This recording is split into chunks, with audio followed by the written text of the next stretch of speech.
ඕකේ. දැන් මෙන්න මේ වගේ ඔළුවේ තියෙන්න ඕනේ ඔයගොල්ලෝ අපි ගණන් හදනකොට. තමයි දැන් A ධන B වල වර්ගය කියලා කියන්නේ අපි ඒක ලියන්න පුළුවන්. මේක කියවෙන්නේ ඇත්තටම A ධන B වරක් A ධන B කියලා. එතකොට මේක ලියන්න පුළුවන් A වර්ග ධන 2 AB ධන B වර්ග කියලා නේ. ඒක ඔයගොල්ලෝ දන්නවා.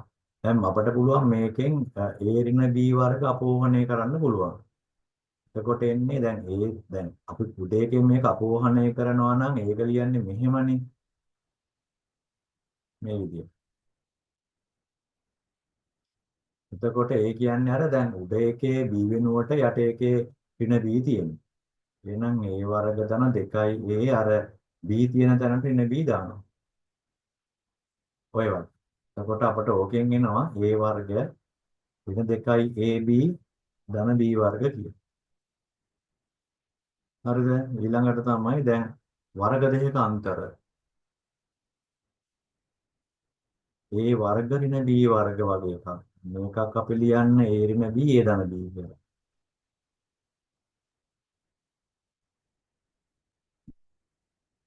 හරි ඊළඟට ඝන දෙකක ඓක්‍ය.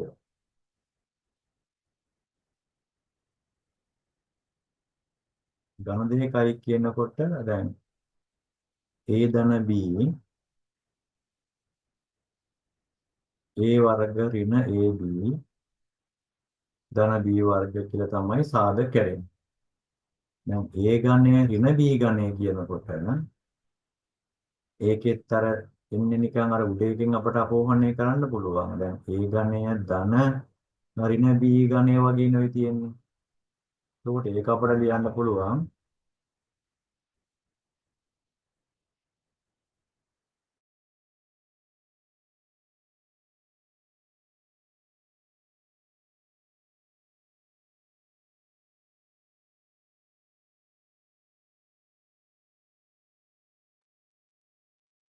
එතකොට එතකොට දැන් ධන B න ඍණ B න තියෙන ධන ඍණ B නේ. ඊළඟට A වර්ගය ඍණ A වරක් ඍණ B ධන ඍණ B වර්ග. එතකොට මෙතන එනවා A ඍණ B A වර්ගය ධන AB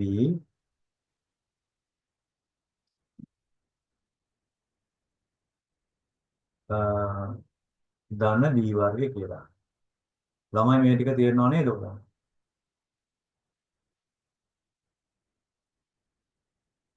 හරි. ඊළඟට දැන් ගන්නකො මේ වගේ එකක්. A6 ධන B6. දැන් මේකක් කොහොමද අපි කරන්නේ? දැන් A6 කියලා කියන්නේ A වර්ගයේ තුන්වෙනි බලය. ධන B6 කියලා කියන්නේ B වර්ගයේ තුන්වෙනි බලය. එතකොට අපිට මේක දැන් අර උඩ එක දිහා බලාගෙන ලියන්න පුළුවන්. එතකොට අපි මේ කොහොමද ලියන්නේ? A වර්ග ධන B වර්ගය ඊළඟට දැන් A වර්ගයෙන් තියෙන තුන මෙතන තියෙන A වර්ගයේ වර්ගනේ. A වර්ගයේ වර්ගය ඍණ A වර්ගය B වර්ගය. දැන් A වෙනුවට මෙතන තියෙන්නේ A වර්ගනේ. ඊළඟට B වෙනුවට B වර්ගය තියෙන්නේ. B වර්ග. B වර්ගයේ වර්ගය. ඒකට A වර්ග ධන B වර්ග. එතනින් එනවා A හතරවෙනි බලය ඍණ A වර්ග B වර්ග ධන B හතරවෙනි බලය. හරි ළමයි තේරෙනවද? මේ අදහසක් ආවද මේ ටික ගැන? ඔයාලා රිප්ලයි කරේ ඔව් නැත්නම් සර්. අමාරු වැඩේ කරන්න. ඔව් සර්.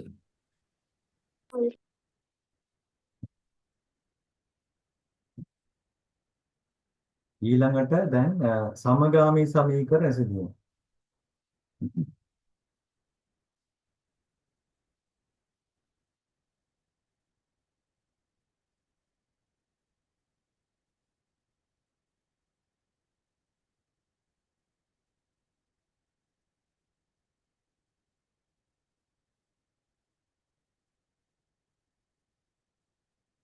දැන් මම උදාහරණයක් ගන්නම්.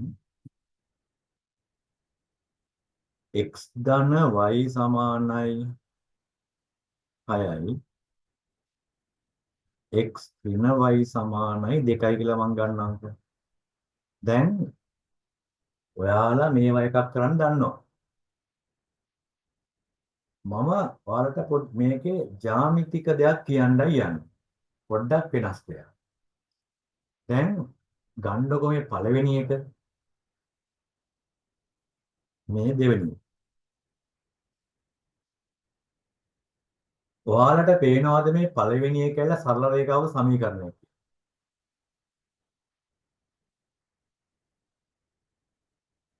පේනවද? ළමයි. ඔව් සර්. මොකද සරල රේඛාව?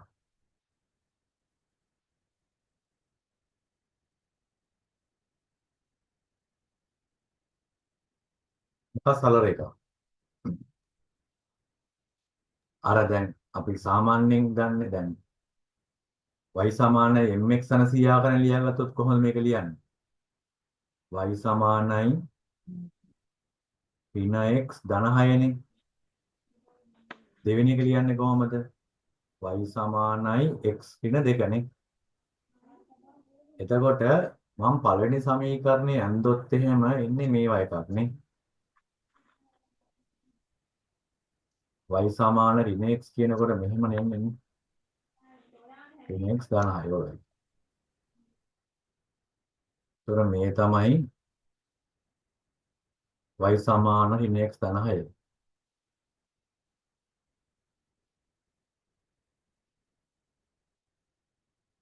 ඊළඟට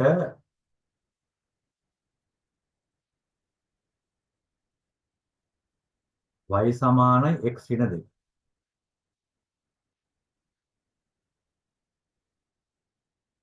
මොකද ඒතර මේ තමයි මෙතන කැපෙන්නේ අන්තර්කාණ්ඩය 6යි මෙතන අන්තර්කාණ්ඩය 2යි.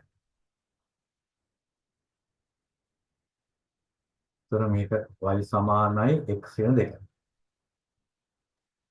ඒතර දැන් ඔයාලට පේනව නේද මේ සමගාමී සමීකරණ විසඳනවා කියලා කියන්නේ ඇත්තට මේක නිකන් අර ජ්‍යාමිතිකව ගත්තොත් රේඛා දෙකක් නේද? එතකොට මේ රේඛා දෙක එක්තරා තැනකදී කැපෙනවා. කැපෙන්නේ එක තැනකදී. ළමයි රේඛා දෙකක් ඡේදනය වෙන්න පුළුවන් තැන් දෙකකින්. පුළුවන්. පුළුවන්ද? පුළුවන් සර්. ඈ? ෂුවර්ද? බෑ සර්. බෑනේ. හැබැයි මෙහෙම එකක් තියෙනවා. රේඛා දෙකක් ගත්තොත් එහෙම මේ රේඛා දෙකට විසඳුම් අනන්ත ප්‍රමාණයක් තියෙන්න පුළුවන්. ඒ කියන්නේ එක කැපෙන තැන් අනන්ත ප්‍රමාණයක් තියෙන්න පුළුවන්. කැපෙන තැන් ගියොත් ස්පර්ශයෙන් තැන් ගියවත් කමන්නේ අනන්ත ප්‍රමාණයක් තියෙන්න පුළුවන්.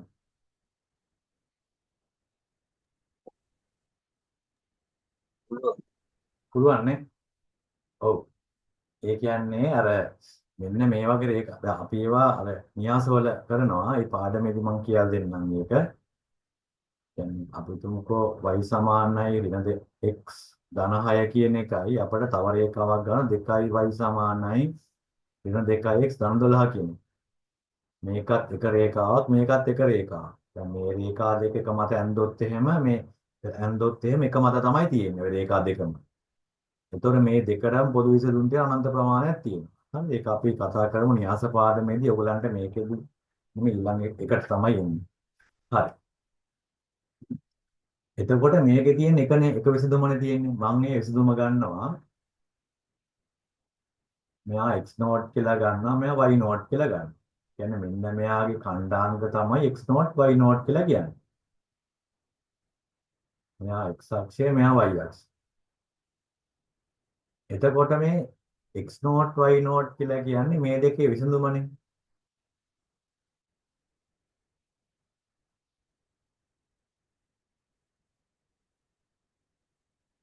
මේ එතකොට මේ x නෝට් y නෝට් කියන එක මේ මෙන්න මේ සමීකරණ දෙකම තෘප්ත වෙනව නේද?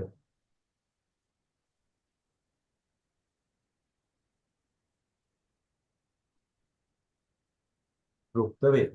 තෘප්ත වෙනවා නම් අපිට මේක ආදේශ කරන්න පුළුවන්.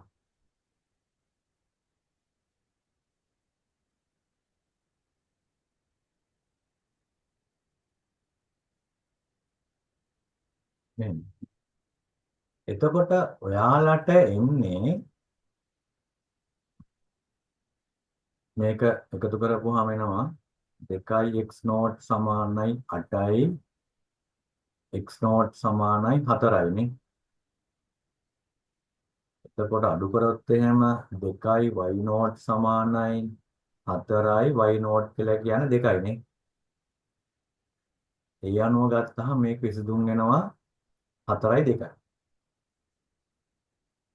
x ලගේ 4යි y ලගේ 2යි.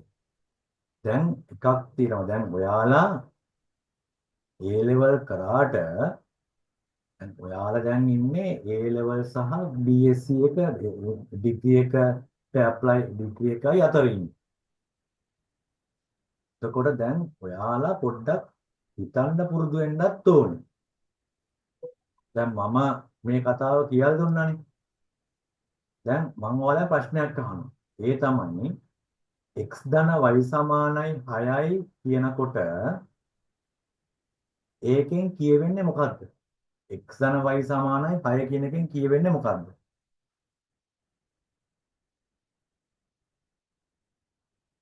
මොකද්ද x ධන y සමානයි 6 කියන එකෙන් කියවෙන්නේ?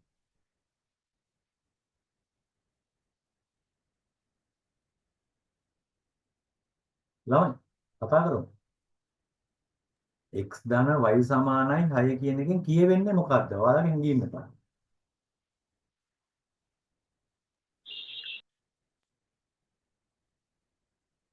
වැරදුනට කමන්නේ කියමු. කොහොමද කියමු?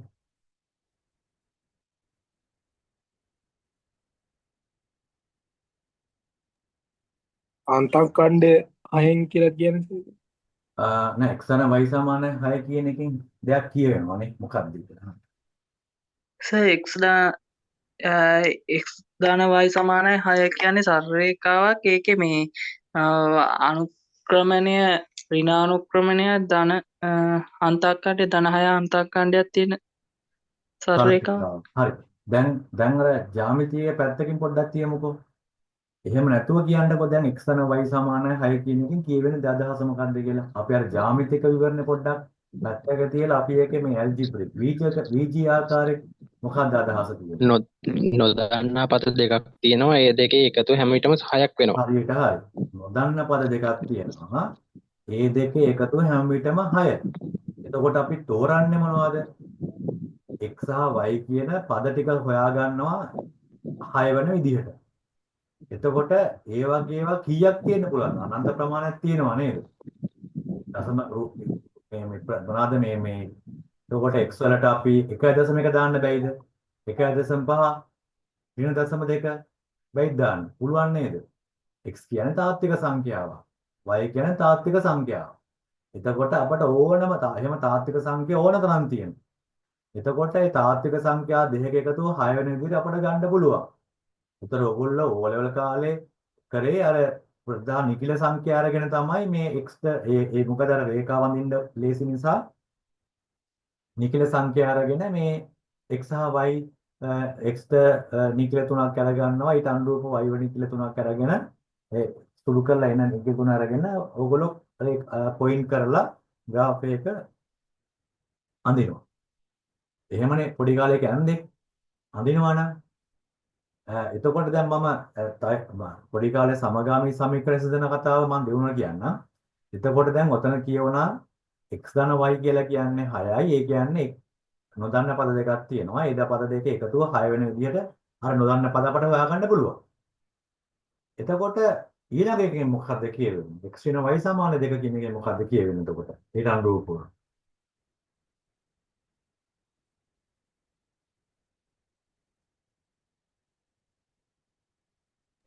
නොදන්න පද දෙකයි ඒ පද දෙකේ නෑ නොදන්න පද දෙකේ අන්තරය සමානයි 2ට. ඔව්, ඒ කියන්නේ නොදන්න පද දෙකක් තියෙනවා x සහ y කියලා. ඒ දෙකේ අන්තරය හැම වෙලෙම දෙකක් වන විදිහට ඒ පද දෙක හොයාගන්න අපිට පුළුවන්. අපිට හොයාගන්න පුළුවන්. එතකොට පළවෙනි එක ගත්තාම ඔයාලම කිව්වා x සහ y වලට තියෙනවා ඕන තරම් අගයන් තියනවා නේද ළමයි? ඒක පිළිගන්නවද? ඔව් සර්. ඊළඟට දෙවෙනි එකටත් තියෙන ඕන තරම් අගයන් නේ. එතකොට ඒකත් ඔයගොල්ලෝ පිළිගන්නවා. දෙවෙනි එක ගත්තොත් වෙනම x සහ y කියලා ගොඩාක් පළ තියෙනවා. එතකොට මේක විසඳනවා කියන්නේ මොකද්ද? මේ දෙක නොදන්න පද දෙක සොයනවා. නෑ. දැන් පළවෙනි එකේ තියෙනවානේ නොදන්න පද. ඒ කියන්නේ x සහ y කියන්නේ ඕන තරම් අගයන් තියෙනවානේ. ඒක තෘප්ත වෙන. දෙවෙනි එකෙත් ඕන තරම් අගයන් තියෙනවා. එතකොට දැන් මං අහන්නේ ඔයාලා මේක විසඳනවා කියලා එකක් කරනවා. මේ සමගාමී සමීකරණ විසඳනවා කියලා එකක් කරනවා. මොකක්ද දෙකෙන් කරන්නේ? සර් ජ්‍යාමිතිකව කියන්නද? නෑ. ජ්‍යාමිතික නෙමෙයි. මේ බීජගණිතයෙන් කියන්නේ. අනික් ළමයි. අදහස් කියන්න ටක් ගාලා. උත්තරේ හොයන නේද ඒ කියන්නේ අර නොදන්නා පදවල අගයන් නෑ ඒ කියන්නේ අර නිකන් පොඩි කාලේ නිකන් කටපාඩමෙන් ඉගෙන ගත් දෙයක් නෙවෙයි කියන්නේ. එහෙම නෙමෙයි. දැන් මං කිව්වා මේක සුට්ටක් හිතන්න හරිද? සර් ඔව්. x ටයි y ටයි සමීකරණයේ පොදු පද හොයනවද? එහෙමද? ඒ කියන්නේ ඔයා කියන්න යන්නේ පළවෙනි පදය තෘප්ත වෙන අගයන් ටිකයි දෙවෙනි පද තෘප්ත වෙන අගයන් ගත්තාම එක යුගලයක් තියෙනවා දෙකටම පොදු. එහෙමද? ඔව් සර්. ඒක තමයි. ඒ කියන්නේ පළවෙනි එකේ දෙවෙනි එකයි තෘප්ත කරන පොදු වගයන් දෙක තමයි හොයන්නේ. තේරුණාද? සමගාමී සමීකරණ විසඳනවා කියලා කියන්නේ කරන්නේ 1යි 2යි තෘප්ත කරන පොදු x වලගේ y වලගේ හොයනවා කියලා. ඒ නිසා තමයි මෙන්න මෙතන බලන්නකෝ. ඒක වෙන් කරන්න ඕන නිසා තමයි මම මෙතනදී ඔයගලන්ට මේ ජ්‍යාමිතික වැඳලා මෙන්න මේ x නෝට් y නෝට් කියලා කියන්නේ මෙන්න මේ වගේ තියෙන එකම එක පොදු වගේනේ. ඒ පොදු වගය මෙන්න මේ රේඛාවටත් අයිති. මේකෙන් ගත්තොත් මේකට අයිති ඒ පොදු වගය මෙන්න මේ රේඛාවටත් ඒක අයිති. ඒ කියන්නේ මේකෙන් ගත්තොත් මේකටත් අයිති. නිසා තමයි මෙන්න මේකයි ලියුවේ. තේරුණාද මේක? ඔව් සර්. හරි. එතකොට එහෙනම් දැන් අපි ඔයගොල්ලෝ පොඩි කාලේ කරපු එක කරලා ඒ කියන්නේ එකතු කරලා අඩු කරලා නියතයකින් වැඩි කරලා ඒවා කරනවානේ ඔයගොල්ලෝ. කරලා ඔයාලා හෙව්වා මෙන්න මේ x නෝට් කියන අගයයි y නෝට් කියන අගයයි. එතකොට x නෝට් y නෝට් කියලා කියන්නේ මොකක්ද? මෙන්න මේ සමීකරණ දෙකටම පොදු අගයන් දෙක. තේරුණාද? හරි. එතකොට ඔයගොල්ලෝ සමගාමී සමීකරණ විසඳනවා කියලා කරේ ඔන්න ඔය දේ තමයි. දැන් තුනක් තිබ්බොත් x y z ඔය විදිහට තුනක් තිබ්බොත් z ටිකක් දාලා එතකොට ඒක විසඳනවා කියලා කියන්නේ මොකද්ද? ඒකේ නොදන්න පද තුනක් තියෙනවා. මොකක්ද ඒ? ඒ නොදන්න පද තුනම තුන. පොදු වගේ හොයන්නේ. ඔව් ඒක නිකන් ඔයාලට මේ හිතෙන්නේ නැද්ද? ඒ මොකක්ද නොදන්න පද තුන? ජ්‍යාමිතිකව නිකන් හිතුවොත් කොයි වගේ එකක්ද?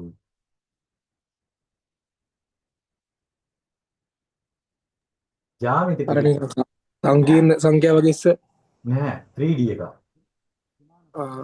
3D ඒ වලට තමයි x y z දෙන්නේ. හරිද? ඔව් එතකොට ඒකෙත් අර 3D එකක ගන්න එකක් තමයි ඒ තියෙන්නේ. ඒකේ පොදු එක තමයි හොයන්නේ. තේරුණාද? එතකොට දැන් හතරක් ආවොත් ඒක ජ්‍යාමිතිකව ගත්තොත් නිකන් කොයි එකක් එන්න ඕනද එන්නේ? අර හතරේ මානේ තියෙන එකක් තමයි වෙන්නේ නේ. දැන් මේක 2D ප්ලේන් එකේනේ මේක. මේ ද්විමාන තලයේ තියෙන එකක් නේ මේක. නේද? xy කියලා කියන්නේ රේඛාවක් යන ද්විමාන තලය නේද? ඔව් සර්.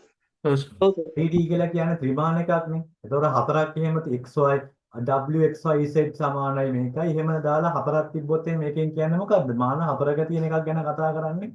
ජ්‍යාමිතිකව කතා කරනවා. නමුත් ඒක ඔයගලන්ට එහෙම ඒ වගේ ජ්‍යාමිතික ස්වරූපයන් ගැන ඔයගලන්ට නැහැ. ඒ යුනිවර්සිටි එකේ නැහැ. නමුත් 3D ඒවා නම් තියෙනවා. යුනිවර්සිටි එකේ 3D මොඩල් ගැන තියෙනවා කතා කරන්න. හරි.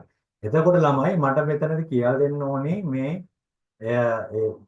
සමගාමී සමීකරණයක් ගත්තොත් දෙක විසඳුම ඇවිල්ලා මෙන්න මේ වගේ රේඛා දෙක විසඳුමක් තමයි කියන්නේ කියන එක තමයි මට මෙතන කියන්න ඕනේ. ඕගොල්ලෝ තේරුම් ගන්නත් ඕනේ ඒක. බැරිලාක තුනක් තිබ්බොත් ඒ තුනේ විසඳුම් ඔයගොල්ලෝ හොයන් දන්නවා.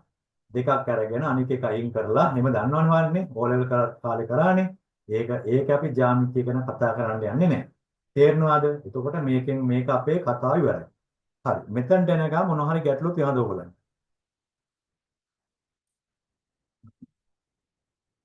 තියෙනවද? නැහනේ.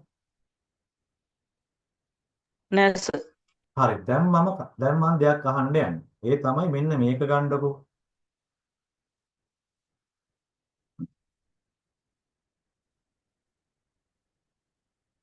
මම ගන්නවා මෙහෙම එකක්. y සමානයි x වර්ගය මේ කතා කරලා හොඳට ඔලුවට දාගන්න ඕනේ ඔයාලා ඈ. මොකද මේ හැම දෙයක්ම මම ඒ කියන්නේ ඕගලන්ට සිලබස් එක නැතිව නෙමෙයි. සිලබස් එකට තියෙන ඒවා අනිවාර්යයෙන්ම එක්සෑම් වලට දෙනවා. හරි. මට කියන්න මෙන්න මේක ගැන.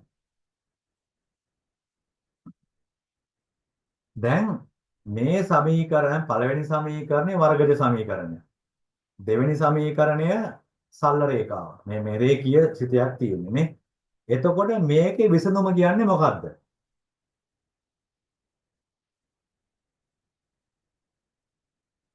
මේකේ විසඳුම කියන්නේ මොකද්ද?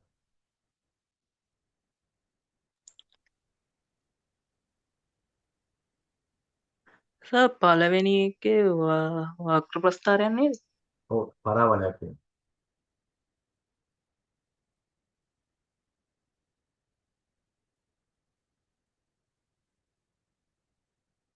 මොකද්ද මේකේ විසඳුම කියලා කියන්නේ? අපේ ඒ පරාවලය සරල රේඛාව ඡේදනය වෙන තැනද? මොකද්ද? හරි මොකද්ද?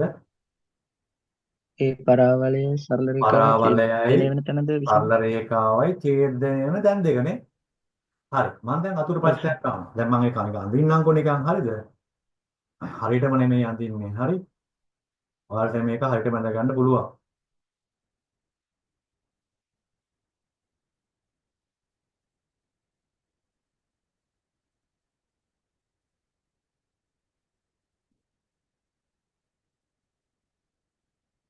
මම නිකන් අඳින්නේ හරි. හරියටම නෙමෙයි ඈ. අඳින්නේ මම.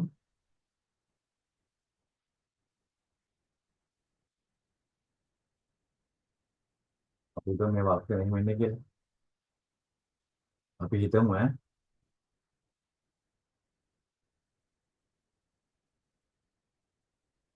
ඊළඟට මේක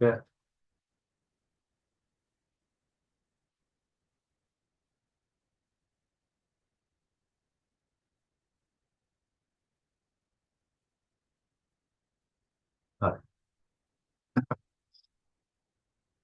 ඔයාලට මේ වගේ වක්‍රයකුයි සරල රේඛාවකුයි දුන්නොත් ඒ දෙක කැපෙන්න ඕනේද?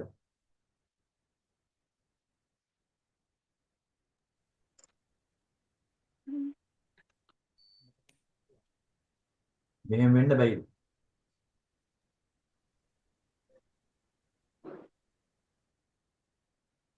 පුළුවන් නේ. මෙහෙම වෙන්න බැයිද? මට මේ ටික රස්කම් ටික කියන්නේ. ඔයාලට දෙනවා වර්ග සමීකරණයක් මේ වගේ පරාවලයකුයි සරල රේඛාවකුයි දෙනවා. විසඳන්න කියලා කියනවා.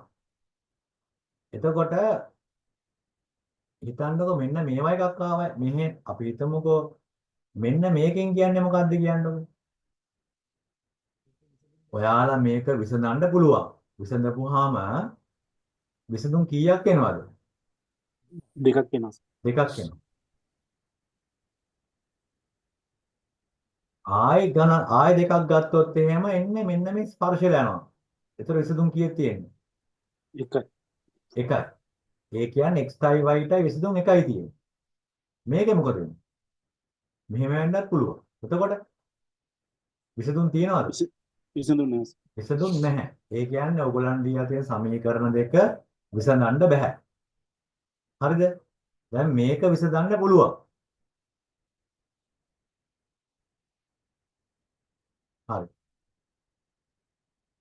මට මේක ඉක්මනට විසඳලා කියන්න උත්තර දෙක. විනාඩි 5ක් දෙන්න.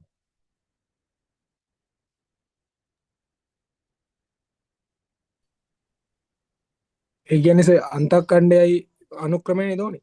නෑ නෑ නෑ නෑ. දැන් මේක විසඳනවා කියලා කියන්නේ දැන් මම මෙහෙම කරන්නම්කෝ.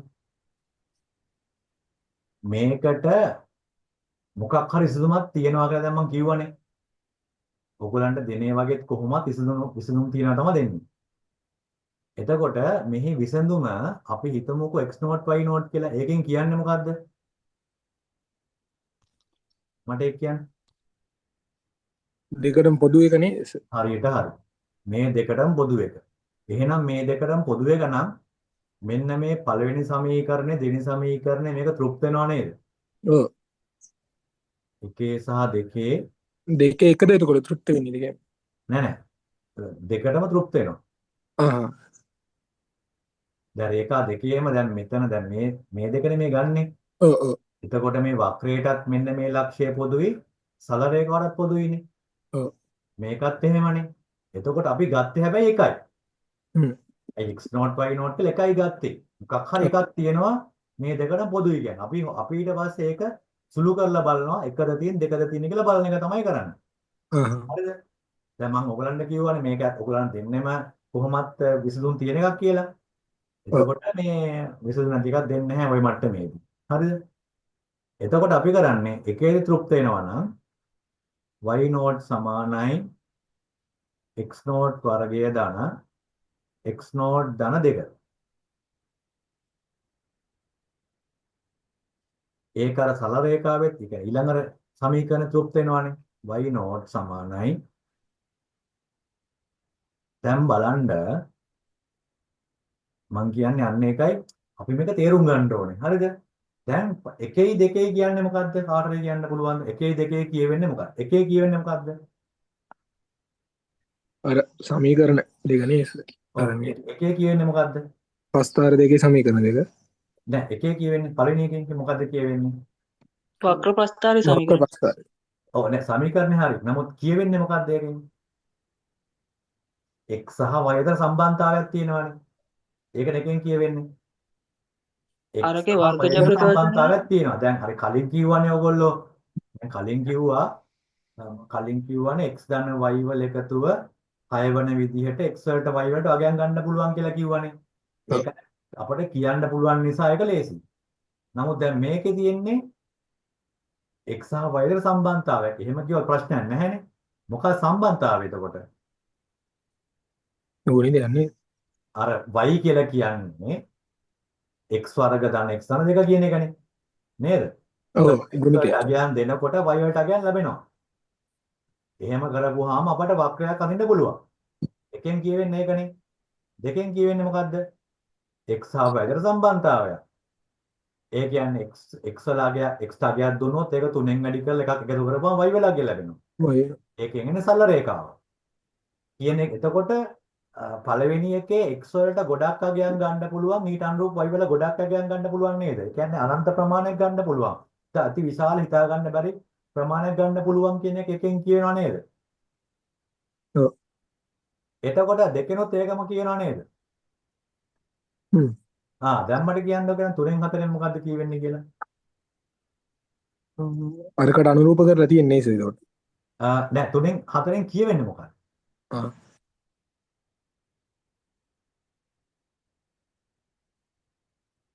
දෙක පොදු මොකක්ද 3ෙන් 4ෙන් කියවෙන දේ? අනිත් අය කතා කරන්නේ.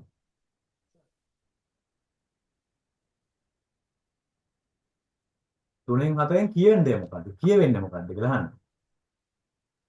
හරිම ලේසි. x not y not අගයට විතරක් ඒ සමීකරණ දෙක චුප්ත වෙනවා කියන නිසා. ඔව් ඒ කියන්නේ අගයන් දෙකක් තියෙනවා නේද? ඒ කියන්නේ x not y not කියලා අගයන් දෙකක් තියෙනවා. මේ දෙකම තෘප්ත වෙන කියන එක නේද කියවෙන්නේ. නේද? ඒක නේද? ඔව් සර්. ඔව්. එතකොට අපි දැන් හොයන්න යන්නේ මොකද්ද?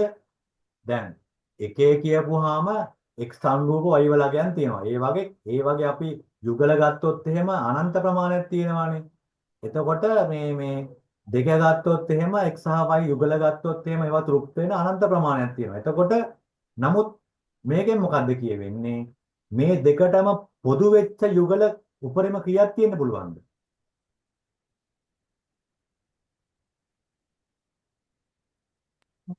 එකයි සර්. එකක් තියෙන්නත් පුළුවන් දෙකක් තියෙන්නත් පුළුවන් නේ. ඇයි තැන් දෙකකින් ගියපුවොත් දෙකයිනේ.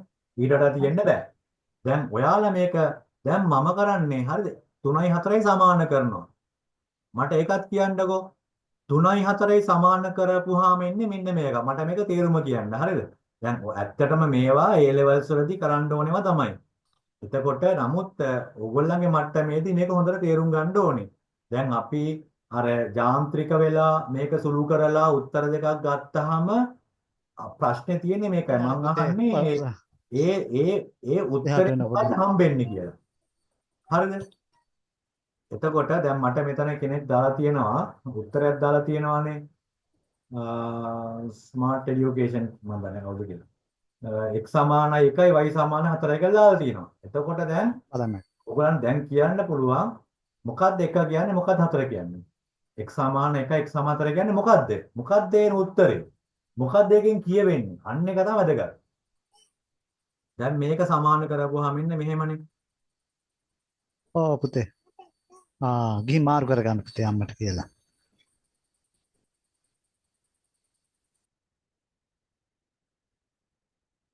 හරි.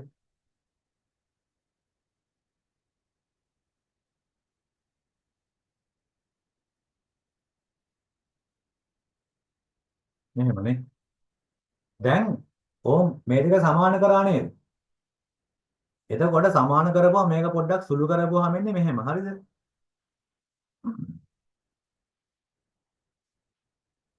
කීයද? ඍණ 2x නේද? හරි නේද? දන්න එක. හරි සර්. හරි නේද? සුළු කිරීම පොඩ්ඩක් බලන්න. එතකොට හරි මගේ ප්‍රශ්නේ මේකයි. දැන් මේ සමාන කරපුවාම ඇයි සමාන කරේ? ඇයි මේ සමාන කරලා මේ මෙතනින් අපිට x ලගයක් ගන්නවානේ. මේ x මෙතනින් එන්නේ x not ඍණ 1 වර්ගය නේද මේ තියෙන්නේ? ඔව් සර්. එතකොට මෙතනින් x not සමාන 1යි කියලා දාන්නේ.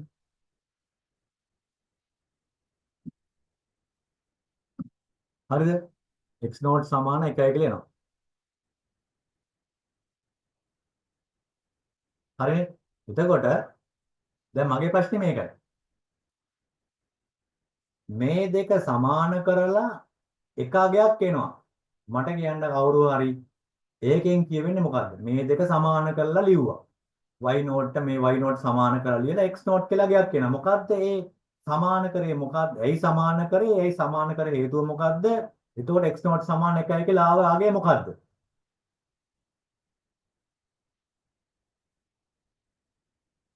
x not කියන්නේ x වල අගයනේ. කියන්නේ ඔව් ඊට කලින් මට කියන්නකෝ එක අපි 3 4 සමාන කරේයි. මොකද්ද අපි ඇයි සමාන කරේ? අර මේ අනුරූප නිසා නේ. මොකද්ද? ඡේදන වන ලක්ෂ සොයනකනේ. ඒ කියන්නේ අර උඩ මේ y note එකෙන් කියන්නේ මෙන්න මේ y note එකයි මේ y note එකයි සමාන කරා. ඒ කියන්නේ අපි කරේ මොකද? මෙන්න මේ සම්බන්ධතාවයේ තියෙන කිසියම් මොකක් හරි y note එක අගයක් තියෙනවා. මේ සම්බන්ධතාවයේ y note අගයක් තියෙනවා. ඒ දෙක සමාන කරපු එක තමයි කරේ.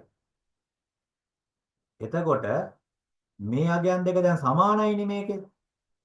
සමාන කරපුවාම අපට x වලට එකයි කියලා ආවා. ඒකෙන් කියන්නේ මොකද්ද? සර් ඒ ප්‍රස්ථාර දෙක කැපෙන තැනද? ඒ ඡේදනය වෙන කියන්නේ මෙන්න මේ සමාන කරලා එන අගයන්ට අනුරූපව තියෙන එක්සලගේ නේද මේ ආවේ? නේද? කොටින්ම කියනවා නම් මෙන්න මෙහෙම එකක්නේ. මෙන්න මේ එක y අගයක් තියෙනවා. ඒ y අගය මේ දෙකටම පොදුයි. ඒ නිසා තමයි සමාන කරේ. පොදුයි. ඒ y පොදු වෙන්න ගන්න පුළුවන් x ළගයක් මොනවද කියලා. දැන් මේක ගන්නකො. මේක ගත්තොත් එහෙම මෙන්න මේ අගය මෙන්න මෙතන මොකක් හරි මම ගන්නවා ඍණ 2 කියලා. මේ y සමාන ඍණ 2 අගය මේ වක්‍රයටත් පොදුයි මේ රේඛාවටත් පොදුයි නේද? ඒක තේරෙනවද? තේරෙනව නේද? ඔව් සර්. එතකොට ඒ ඍණ 2ට අනුරූපව තියෙන x ළගයනේ මෙතනින් අපි ගන්නෙ. හොයලා. ඔව් සර්. ඒක තමයි කරේ. දැන් මෙතන කරේ මොකක් හරි y අගයක් දෙකටම සමාන වන x ළගය හොයාගත්තා. ඒ x ළගය කීයද? 1යිනේ. දැන් අපි කරමු ගිහිල්ලා y not අගය ගමු. එහෙනම් අපි මේ ගිහිල්ලා අපි ආදේශ කරනවානේ මේ එකක නේද? එතකොට නම් 3යි x not කියන්නේ 1යි ධන 1යිනේ. එහෙනම් y not කියන්නේ කීයද? 4යිනේ. නේද? ඒකෙන් කියන්නේ මෙන්න මේ ප්‍රස්ථාර දෙක කැපෙන තැන් කීයකින්ද? තැන් කීයකින්ද කැපෙන්නේ?